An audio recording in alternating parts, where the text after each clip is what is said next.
In 1931, Universal Pictures released Dracula, starring Bela Lugosi as Dracula himself. The movie was a massive success and also resulted in the world's most iconic image of Count Dracula.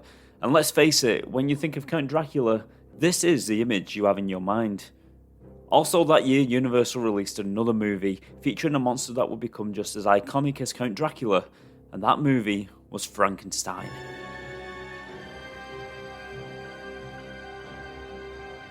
It's alive! It's alive! It's alive! Now, before we go on any further, I'm sure you're all aware that Frankenstein is actually the mad scientist who creates the monster and not the monster himself. But I'm sure you have all at some point referred to the monster as Frankenstein. I, myself, am guilty of this, especially as a child. But even now, as an adult, although I know the monster is not named Frankenstein, I still find it hard to not call him Frankenstein. So if I make a mistake somewhere in this episode, you'll have to please excuse me. The novel Frankenstein, or the modern Prometheus, was released in 1818 by author Mary Shelley, who started writing the novel when she was 18 and she published it when she was 20. It was over 100 years later that our movie was released. That's not to say that there was not other versions of Frankenstein out there, but they were very few and far between, and they mostly had been live plays. Now, at this particular time in history, America was going through the Great Depression and Universal were having money problems. But the release of Dracula was a huge financial success, so of course Universal were quick to produce more horror movies. And the next movie would be Frankenstein, and the studio wanted Bela Lugosi, who played Dracula, to take the role of Frankenstein's monster. And although Lugosi did do some costume tests for this movie, which apparently made him look more like the Golem rather than Frankenstein, he ultimately decided that he didn't want the role, as his face would be covered by heavy makeup and he was a little bit vain in that respect, and he did not want to hide away his good looks. And so another actor was needed to fill the very large boots of Frankenstein's monster. The movie was originally planned to be directed by Robert Florey, who for some reason wanted a futuristic looking Frankenstein's monster, who was simply a killing machine, which was very far from the source material. It wasn't long before Robert Florey was shown the door and a new director took his place. That director was James Whale. It was James Whale who cast a relatively unknown actor named Boris Karloff, who caught the director's eye because of his impressive bone structure in his face, which apparently slightly offended Karloff, but not enough to turn down the role. And Whale was right. Boris Karloff had the perfect bone structure to build upon and make him into Frankenstein's monster. He was literally perfect for the role. But it was not just the look of the monster that Karloff had down. Karloff was a relatively unknown actor at this time, but he was simply an amazing actor, and he did a fantastic job at portraying the monster and bringing the truly tragic side of the creature to life. And considering the amount of makeup Karloff was under, that was no easy feat, but he made it work beautifully. In the movie, the mad scientist character is named Henry Frankenstein, instead of Victor Frankenstein as it was in the book. The movie opens with Henry, played by Colin Clive, and his hunchback companion Fritz, played by Dwight Fry, hanging around a graveyard in hopes of stealing away a corpse or two so that Henry can perform his experiment to breathe life into a creature he has pieced together using stolen body parts.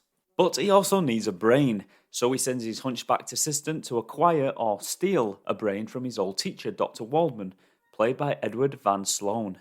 Fritz breaks into the school where Dr. Walden works, and upon finding the brain, he drops it. So he decides to bring back a brain labelled abnormal. Back in the lab, the brain has been inserted into the monster's skull, and preparations are underway when there is a knock at the door by three concerned friends of Henry Frankenstein. His old teacher, Dr. Walden, Henry's fiancée Elizabeth, played by Mae Clark, and their friend Victor, played by John Bowles. When it becomes clear that they are not going to leave, Henry invites him in to witness his experiment. Henry and Fritz send the operating table holding the creature up through an opening in the top of the tower, as Henry's scientific equipment in the lab spark and buzz around him, on a set piece that would inspire many more movies over the years, especially mad scientist movies, because this seemed to be the stereotypical set piece for a movie featuring a mad scientist even to this very day. In fact, that actual movie set was used over and over again in many other movies up until the 1970s. After finding out that the experiment was a success, Henry Frankenstein goes a little bit crazy as he claims that he now knows what it is like to be God. Let me play that scene for you right now. Oh, in the name of God, now I know what it feels like to be God. Now, when Henry claims that he now knows what it's like to be God, that original line was cut out of the movie, or should I say, it was covered up by another sound effect for so many years until a full cut of the movie was found in the 1980s, I believed, and it was reintroduced into the movie. That line seemed too much for the audiences of 1931. Now, at this point in the movie, the creature is alive, but strangely, we don't actually see the creature right away. His reveal comes a little later, and his entrance is somewhat brilliant, as Karloff comes through the door backwards, and he slowly turns towards the camera. And then we get a jump cut and a zoomed in look at the creature's face, and it is very horrifying and somewhat sad.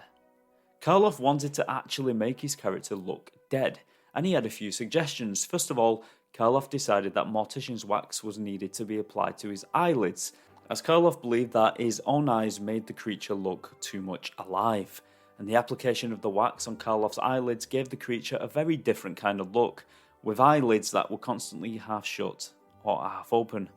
Karloff also had dentures to the side of his face, which he removed to cave in his cheek a little, making the character look a little more gaunt. And the makeup was indeed extensive, with a heavy brow and a flat head, with big bults on each side of his neck, and believe it or not, the monster was not portrayed as such in the actual novel. This was all created for the Universal movie. And even though Karloff was buried under all of the makeup, his performance did not suffer. There was still enough of the man left to shine through the makeup and show the many expressions of the creature's face. And Karloff played the creature as a victim, with a childlike nature and curiosity, and I believe that this is the reason the movie works so well, and is still to this day the ultimate version of Frankenstein.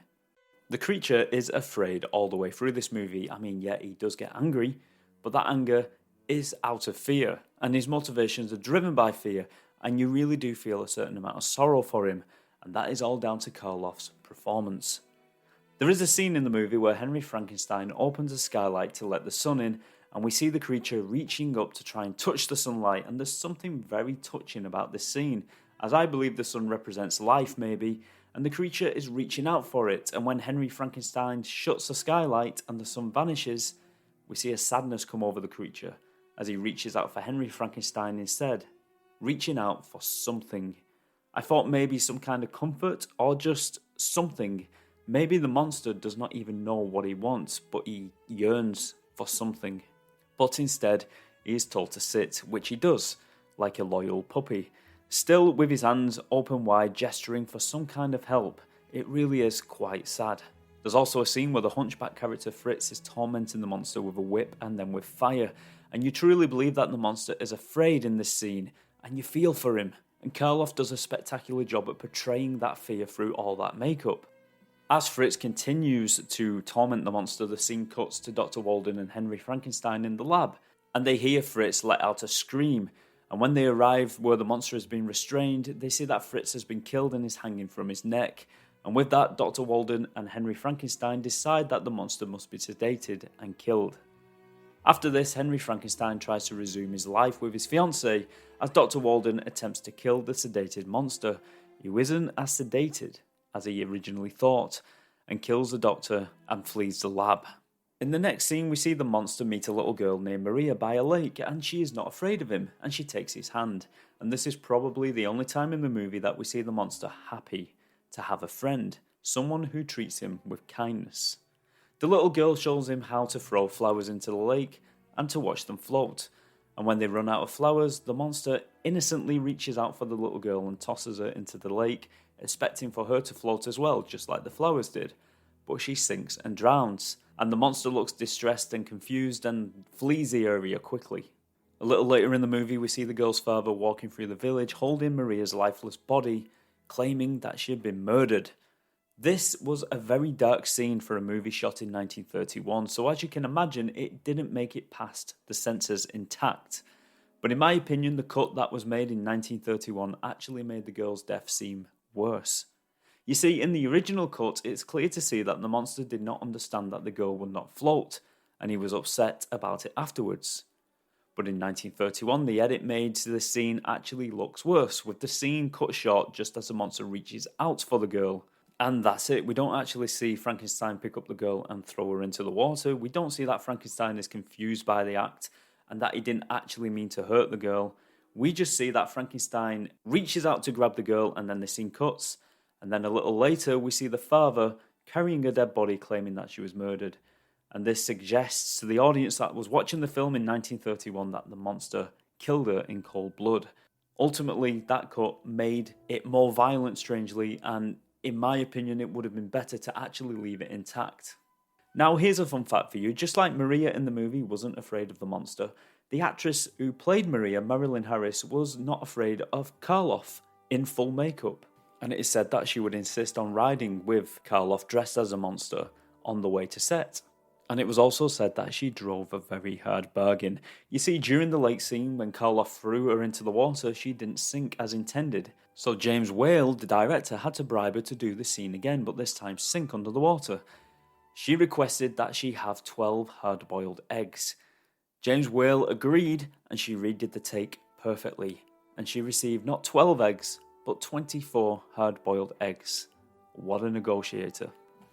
Now, a little bit later, there's a scene where the monster enters the bedroom of Henry's fiancée, Elizabeth, played by Mae Clarke, and he attacks her, but off-screen, leaving a lot to the imagination. But apparently, Mae Clarke was a little nervous about this scene, as the image of Karloff as the monster actually scared her to death. But Karloff, being a gentleman, instructed Mae to look at his little finger during the scene, and when he wiggled it, she would know that it was himself, Boris Karloff, wiggling his finger, and not the monster. The monster once again flees the area, but this time he is hunted in the hills by a mob and Henry Frankenstein. The monster surprises Frankenstein and they have a fight with Henry coming off worse. And as the mob closes in, the monster grabs Henry and carries him up a hill towards a windmill. Now, Boris Karloff apparently suffered back problems in later life due to this scene, due to carrying Colin Clive up and down this hill. Apparently Karloff wanted to use a dummy, but James Whale, the director, insisted it be done his way. As Frankenstein's monster reaches the top of the windmill with Henry Frankenstein, the mob surround the bottom, and another struggle breaks out between Henry and the monster, which ends in Henry being tossed over the side and he hits one of the windmill arms on his way down. Now, before we go any further, I just want to say that this scene, considering the year it was shot as well, is fantastic. I think the way they did it is they built the bottom of the windmill, and then the top of the windmill must have been some kind of model. But they blended it perfectly. You can see where it's blended. Obviously, it was 1931. You can see where the model and the actual bottom of the windmill connect. They've kind of overlapped them both after filming. But it was done flawlessly, and it is a perfect scene and a really fitting ending for this movie. Now, the mob sets the windmill alight, and the monster eventually perishes in the flames. And he screams in terror as he dies. Well, we know that in the second movie he doesn't actually die, but in this movie it was played out that he died at the end of this film and he was burned to death. And it is a very, very sad ending, a tragic ending, a perfect ending. But of course, Universal was not happy. They believed that the movie needed a happy ending, not a bleak one, and crudely stitched on an extra scene at the end of the movie showing that Henry Frankenstein had survived the fall from the windmill. And he and Elizabeth lived happily ever after. This ending was just wrong in my opinion. The movie should have ended with Frankenstein dying and Frankenstein's monster dying together.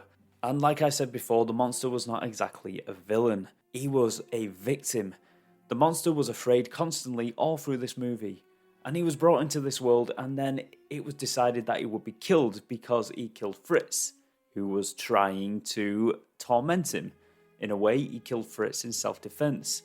He also killed Dr. Walden, but Dr. Walden was trying to kill him also.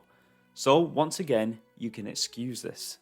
So far, the monster has acted in self-defense. He hasn't killed out of evil. But then we have the little girl who he did kill, but not on purpose.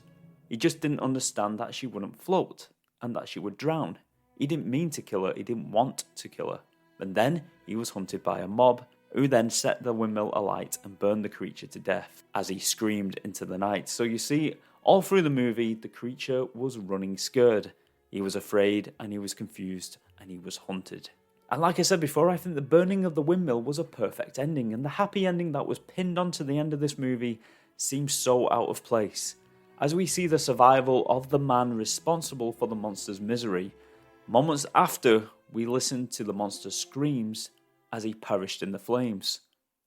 Of course, like I said, after the success of this movie, it sparked a whole new line of Universal monster flicks. The Wolfman, The Creature from the Black Lagoon, The Mummy, and of course, more Frankenstein movies. Karloff played the monster 3 more times in The Bride of Frankenstein and The Son of Frankenstein, and then he hung up the boots and the balls. But Frankenstein movies didn't end there, as other actors took up the role, but none of the performances were ever as good as Karloff's. And to this day, in my opinion, he is and always will be the ultimate version of Frankenstein. Of Frankenstein's monster. Happy Halloween.